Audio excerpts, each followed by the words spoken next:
ni Jedge. Let's go! Mag-date ba tayo? Sunday ngayon guys, no? Sunday pala. Sunday. Ayan, kumikita yun, naka-base kami. Attend kami ng baby shower, no? Ka-work ko siya. Nurse din siya sa Loyola. So, ayun, ka-team ko siya sa plastic surgery. And ngayon yung baby shower niya. Ayun. Yeah. Samahan nyo kami guys. Tingnan natin after ng baby shower kung saan pa tayo makakarating, no? Yeah, pero basta sama lang kayo sa vlog. Sama lang kayo.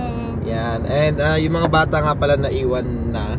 Kasi yun nga, ayaw din sumama ni Tiffany. Yes. And si Clay masyadong malikot pag sa mga event. Correct. Tsaka mabilis lang naman kami guys. Hindi rin kami masyadong magtatagal. So, yun, di na lang namin sila sinama. Pinakasuyo na lang namin sila sa pinsan ni Andrea. So, shout out Dex and Chai. Ayun. Thank you guys. Ayun. Sige guys, update na lang later. Bye!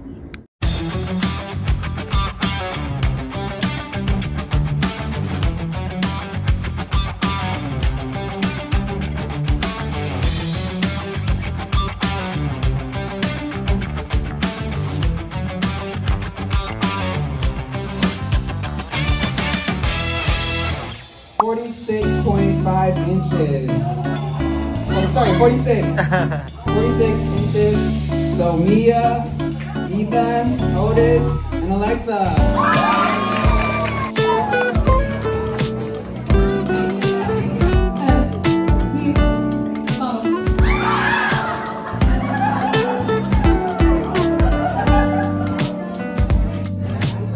Let's start.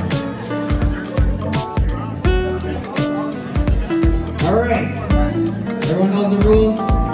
We're going to start with head, shoulders, toes, head, shoulders, knees, head, toes, head, bottom.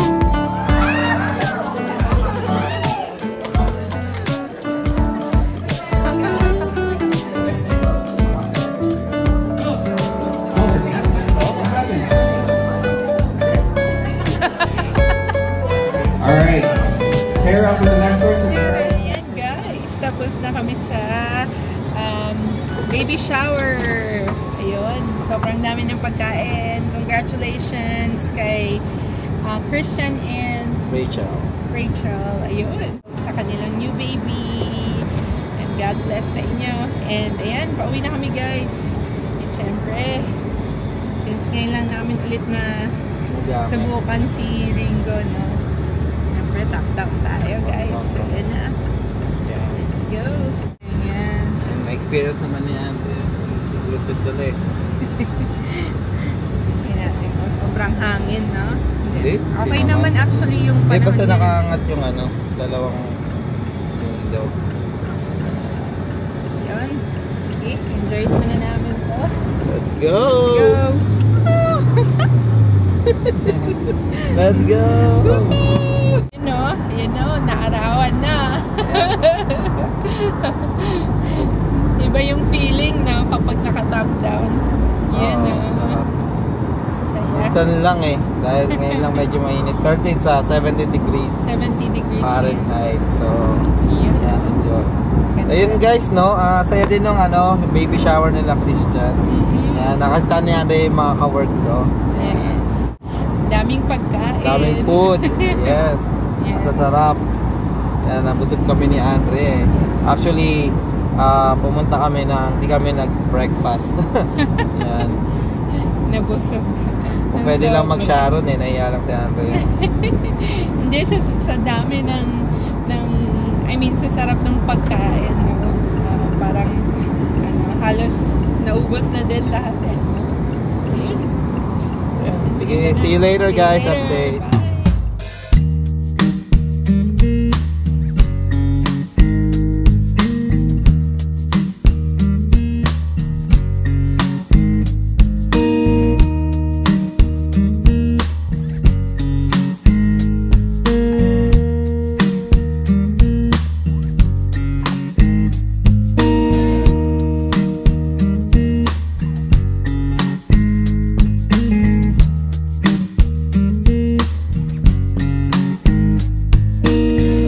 Nandito kami sa FedEx ngayon, no? So, ayun.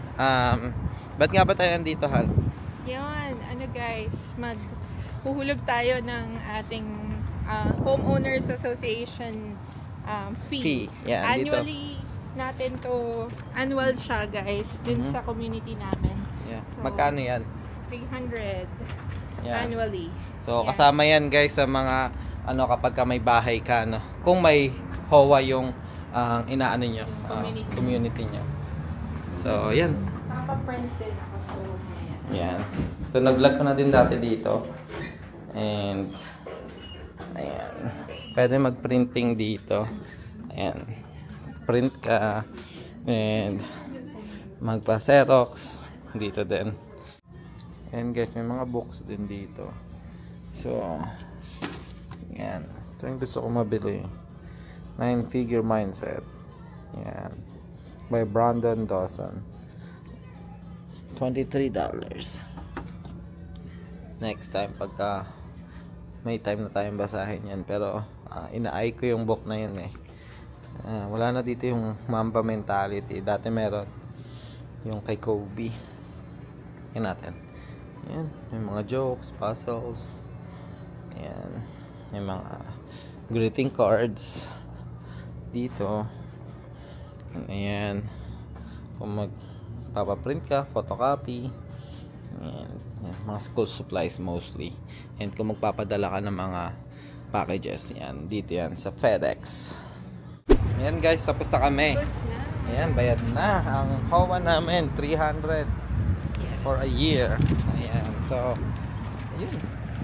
Bawi na kami ng bahay. Tingnan natin kung saan mapupunta tong vlog na to guys. Sama lang kayo. Ayan. See you later. Bye. Later. Ayan guys, update lang. Nasa bahay na kami and kagigising lang namin. And ayan na. Ito na ang aking gagawin. Mag-ayos ako ngayon ng garden kasi after a few days, nabanggit nga ni Jetcher at pinakita na namin sa inyo din sa nakaraang vlog na nangyari. Tumaob yung ating greenhouse. Plastic lang naman to guys. So, madali lang siya ayusin. Ni-organize ko na lang din yung mga nasa loob. And tignan natin itsura ng mga halaman. Naku, yung aking talong medyo parang mamatay na doon na. And ito yung mga natin. Tomatoes. Yung isang tomato wala na, patay na. Hindi na kinaya. And yung yan, meron pa dito. Buti pa. Medyo okay pa. Yung mga kangkong natin. Oh no. Mukhang hindi nila kinakaya. Meron dito isang pepper. Parang masyadong naapektuhan ng ng wind. And ito rin yung isang hindi ko alam kung buhay pa. Parang buhay pa. Pero hindi ko alam anong nangyayari. Parang nahirapan siyang mag-thrive. So, ayan guys, status ng ating mga summer plants, no? Alam ko sa susunod na mga araw medyo malamig, so hopefully makathrive sila. Ito guys naman, mga lettuce natin. Uy, ang gaganda na ng mga romaine lettuce natin. Yung ating bok choy, yan na itsura niya guys. Medyo wala na, inano ko na siya, inarvest ko na yung karamihan dahil nagbo-bolt na siya or nagpa-flower na. Ayan, kung makikita nyo. So, ibig sabihin, it's mature plant na, no? And umiinit na kasi, kaya ganyan. Usually pag uminit, yung plant nagpa-flower, hindi nila kinakaya yung So, I think that's the end of them. End nung kanilang producing or yun na yung mature plant nila. So, at least marami naman tayo na harvest. Siguro sa fall, damihan natin and ayusin natin yung And meron pa naman mga natitira, May pagagamit pa tayo. Meron pa to pa. ipa-usbong mo lang. So, meron pa tayong makukuha for another week. At ito yung mga lettuce. Yan. Ang gaganda, oh. Konting, siguro mga ilang araw, pwede na tayo mag-harvest para sa salad. Ang ganda ng bunga nito. Look at that. Ganda. So, yan guys. Mag-ayos lang muna ako. Ay, ito pala yung ating spinach, guys. Ayan, oh. Nag-harvest na ako nung isang araw. Ginamit ko sa munggo namin.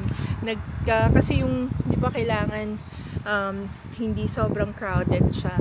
So, yung mga spacing natin, inayos natin. Tapos yun yung ginamit natin. So, I'm not sure if naka-survive sila. Maybe. Kasi tumubo na ulit. So, yun. May magagamit pa tayo kahit paano. Tapos yung mga onions natin, guys. Yan. Nakikita nyo. Ruwan ko kang kita masyado. Nadja-justify. Pero, nag-start na siya ng bulbing. Palaki na yan, guys. Or lalaki na yung onion sa ilalim. Hanggang sa harvest. Siguro mga mahigit isang kulang-kulang 2 buwan pa ang harvest na tong mga onions na, guys. So, yan. Ito, laki na itong onions na to. So, yan. Hopefully, maganda yung production ng ating onions ngayon. And, ayun. Let's see. Sana gumanda yung panahon. Wala nang sobrang hangin na days, no? Itong malunggay na to, survivor talaga siya. So, I'm happy na kahit papano meron tayong malunggay na maipapasok ngayong winter, no? Yung isang malunggay, guys, wala na. Hindi kinaya. At itong malunggay na to, natumba siya, no? So, try ko siyang iangat. Lagyan natin ng yun.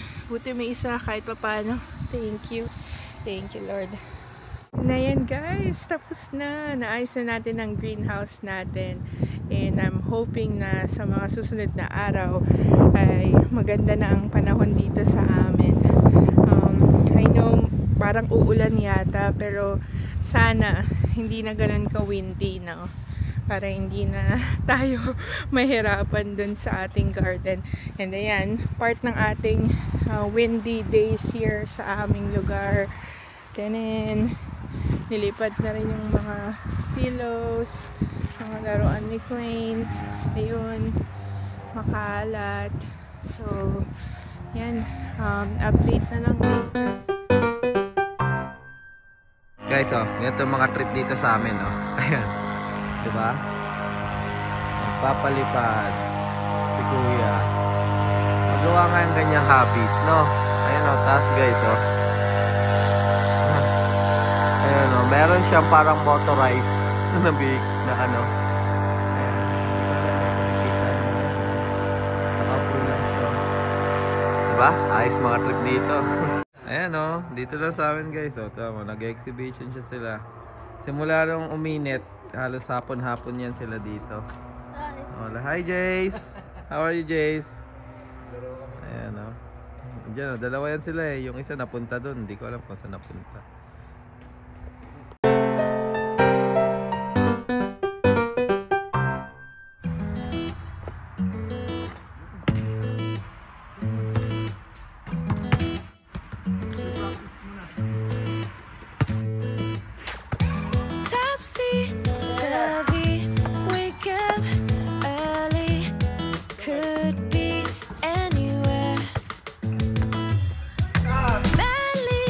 Truly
Hi guys, ayan. So, ayun, ngayon na lang kami ulit nakapag-update guys, no? Kasi nakatulog din ako nung hapon pagdating namin galing nung baby shower. I think nag-vlog si Andrea ng about sa plants niya. Maayos na ba? Ha? Ha? Nice ka na breadcrumbs. Nice yun na. So, ayan guys, ito dinner namin. So, hindi na kami nakapagluto guys. So, ano na lang, Vietnamese food ba yan, Hal? Yan, pho, tapos may rice, tapos may chicken shrimp. And syempre, tatapusin namin yung weekend namin ng manunod kami ng movie. So, kung alam niyo yung Thunderbolt guys, yun, papanoorin namin yung Thunderbolt. So, ayun guys, maraming salamat sa pagsama ngayong weekend. Quick vlog lang to, raw vlog. Ayan. And, ayun, maraming salamat guys. Patuloy pa rin kami gagawa ng mga nursing vlogs, Boy America vlogs, like mga ganito, simpleng ganap sa buhay namin. And syempre, travel vlog. Ayun. Till next time guys, ingat kayo parati and God bless. Bye!